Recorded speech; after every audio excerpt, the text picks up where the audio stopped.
Cette semaine, dans Carnet de santé, nous examinons l'avenir des soins de santé et l'impact de l'intelligence artificielle. Nous découvrirons une nouvelle thérapie génique qui pourrait changer la donne dans le traitement de la drépanocytose. Ensuite, nous assisterons à un essai clinique sur la thérapie par immersion pour les lésions cérébrales et médulaires. Enfin, comment les écrans d'ordinateur affectent-ils notre vision?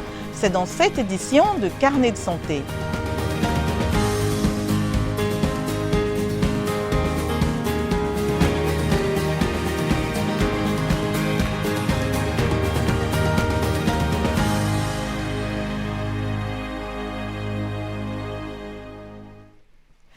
Bonjour à tous, ravi d'être avec vous pour une nouvelle édition de Carnet de santé. Des technologies de pointe à la recherche médicale avancée et l'utilisation de l'intelligence artificielle, le domaine de la santé promet d'énormes progrès dans les années à venir. Entre autres, l'intelligence artificielle IA s'introduit de plus en plus dans la médecine pour prévenir, assister et améliorer la qualité des soins avec des avancées telles que la détection précoce des maladies et des chirurgies assistées par robots. Chaque année, plusieurs innovations voient le jour grâce à cette technologie devenue incontournable dans la médecine. Par ailleurs, la médecine personnalisée qui utilise l'ADN des individus pour adapter leurs soins de santé s'est également développée au cours des dernières décennies, selon les experts en médecine de l'Université de l'Utah. Ici aux États-Unis, les régulateurs ont approuvé 2 nouvelles thérapies géniques contre la drépanocytose. L'administration des aliments et des médicaments, la FDA, affirme que ces traitements uniques peuvent être utilisés pour les patients de 12 ans et plus atteints de formes graves de la maladie. Davantage avec Alexandrine Holognan. 2 thérapies géniques pour la drépanocytose ont été approuvées aux États-Unis, où l'on estime que 100 000 personnes sont atteintes de la maladie et qu'environ 1/5 d'entre elles sont atteintes de la forme grave. La drépanocytose est plus fréquente chez les Noirs et un bébé noir sur 365 naît avec la maladie au niveau national. Les scientifiques pensent que le fait d'être porteur du trait drépanocytaire aide à protéger contre les formes graves de paludisme, de sorte que la maladie survient plus souvent dans les régions exposées aux moustiques, comme l'Afrique, ou chez les personnes dont les ancêtres ont vécu dans ces régions. Je pense que l'annonce de l'approbation de la thérapie génique pourrait changer la donne sur un certain nombre de patients. De nombreux patients n'ont pas la possibilité de bénéficier d'une greffe des cellules souches. Pour ces patients, cela signifie souvent une vie remplie de douleurs, d'hospitalisations répétées et de nombreuses complications. Cette thérapie pourra permettre d'atténuer ces problèmes. La maladie affecte l'hémoglobine, la protéine des globules rouges qui transportent l'oxygène. Une mutation génétique entraîne la formation de cellules en forme de faucilles ou de croissants, ce qui peut bloquer la circulation sanguine et provoquer des douleurs atroces, des lésions organiques, des accidents vasculaires cérébraux et d'autres problèmes. Je sais que pour quelqu'un comme moi qui doit procéder à des échanges de globules rouges toutes les 7 à 8 semaines, ce type de traitement unique est très nécessaire. Pour quelqu'un comme moi, cela permet d'éviter d'avoir à se rendre à l'hôpital tous les mois pour suivre ce traitement et de se faire contrôler régulièrement par son médecin. Je pense donc que c'est quelque chose de vraiment nécessaire pour la communauté drépanocytaire. Les traitements actuels comprennent des médicaments et des transfusions sanguines. La seule solution permanente est la greffe de moelle osseuse qui doit provenir d'un donneur étroitement compatible, sans la maladie, et c'est une greffe qui comporte un risque de rejet. Je pense qu'il s'agit d'un pas de géant dans la thérapie génique pour le traitement des maladies chroniques. Il s'agit donc d'un premier pas en avant et je pense qu'à l'avenir, nous verrons beaucoup plus de maladies qui pourront être traitées par thérapie génique. Le traitement Vertex a été récemment autorisé en Grande-Bretagne et au Bahreïn et est en cours d'examen dans d'autres pays. Le docteur Remigius Rugakengila est urologue à l'hôpital Benjamin Mkapa de Dodoma en Tanzanie. Il explique comment l'intelligence artificielle aura un impact sur les soins de santé à l'avenir. Je peux prédire que dans un avenir proche, nous aurons une meilleure santé grâce à l'intelligence artificielle. Elle ne remplacera pas le cerveau humain, elle le complétera et avec les machines, les choses seront faciles. C'est l'être humain qui commandera la machine.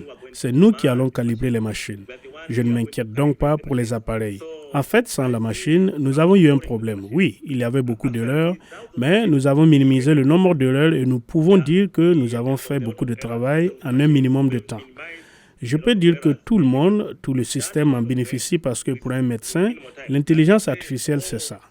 Vous savez, vous faites beaucoup d'opérations en un minimum de temps et en même temps, vous ne vous fatiguez pas. Par exemple, avec une machine de haute technologie, il est possible d'effectuer un grand nombre d'interventions avec un minimum de risque pour le patient. Au lieu de rester à l'hôpital pendant 2 ou 3 jours, l'intelligence artificielle permet de détecter une maladie, de la diagnostiquer plus tôt et de la traiter plus rapidement. Ainsi, le patient en bénéficiera grandement et ce système est un avantage pour la communauté. Je peux dire la communauté car le fait de garder les patients à l'hôpital pendant 5 ou 10 jours est un problème pour le personnel soignant, pour l'hôpital lui-même, pour l'ensemble du personnel, pour les travailleurs et ainsi de suite. Vous pouvez donc imaginer que tout le monde en profite, même le gouvernement. Je peux vous dire qu'avec l'intelligence artificielle, avec nos bonnes machines de haute technologie, nous pouvons aider tout le peuple du monde. Ce dont nous avons besoin, c'est la bonne volonté du gouvernement et la bonne volonté de ces gens qui les produisent. Par exemple, en utilisant WhatsApp ou en utilisant des appareils de haute technologie, vous pouvez même donner directement, lorsque vous êtes dans un autre pays, des instructions à la zone cible. S'ils ont un bon accès à Internet, vous savez, avec un téléphone, vous pouvez donner des directives et vous pouvez les atteindre. Autre chose, si les gens ont besoin de sang pour quelque chose, vous pouvez utiliser un drone pour prélever des bactéries sanguines. Vous avez vu cela récemment en Chine, je crois, où l'on fait de la chirurgie robotique à distance. Alors peut-être qu'à l'avenir, lorsque nous aurons formé nos gens à opérer, à travailler avec des machines, je peux dire que nous pourrons traiter de nombreux patients en un peu de temps et que nous pourrons atteindre toutes les personnes plutôt que de faire appel à un médecin qualifié. Imaginez-vous dans une combinaison de plongée juste pour faire de l'exercice physique. Pour les personnes qui se remettent de blessures graves, la possibilité de s'entraîner sous l'eau vaut l'effort supplémentaire. Une étude australienne examine actuellement comment la thérapie par immersion pourrait bénéficier à davantage de personnes souffrant de maladies du cerveau et de la colonne vertébrale. Gaby Dorsil nous en dit plus. En 2009, Jamison s'est blessé au travail. Il y a 1 an, il a décidé d'essayer la thérapie par immersion. Il ne s'agit pas d'une séance d'entraînement ordinaire. Il s'agit d'enfiler un équipement de plongée sous-marine et de faire de l'exercice sous l'eau. J'aime bien me mettre là-dedans avec des poids et faire un bon exercice décent et honnête. J'ai subi 5 opérations dans le dos, de nombreuses opérations sur tout le corps, probablement 40 au total. Il y a eu des moments où je ne voyais pas la lumière au bout du tunnel. Les choses étaient très difficiles. Une nouvelle étude portant sur les personnes souffrant de lésions cérébrales et rachidiennes les encourage à faire de l'exercice sous l'eau en scaphandre autonome. Il existe déjà de nombreuses preuves anecdotiques de l'efficacité de la thérapie par immersion. Les chercheurs veulent maintenant que cette nouvelle étude montre comment et pourquoi elle est efficace. En les amenant sous l'eau, nous pensons pouvoir remettre en question l'interaction entre le cerveau et le corps de manière totalement différente. D'autres ne sont pas aussi sûrs de l'efficacité de la thérapie et soulignent les risques potentiels pour la sécurité. L'immersion est utile pour beaucoup de ses clients, mais pas nécessairement avec la tête sous l'eau. La société Determined 2, basée à Adélaïde, qui propose des thérapies par immersion, affirme que les participants doivent être éligibles avant d'être autorisés à prendre part aux séances. Elle souligne également que plus de 10 000 séances ont eu lieu sans aucun incident. Je me sens mieux, j'ai plus d'énergie, je mange mieux, je dors mieux. Si je tombe dans l'eau, je ne vais pas me retrouver à plat ventre. Cette technique de thérapie est maintenant déployée dans toute l'Australie et la Nouvelle-Zélande. Les résultats de l'étude sont attendus dans 2 ou 3 ans.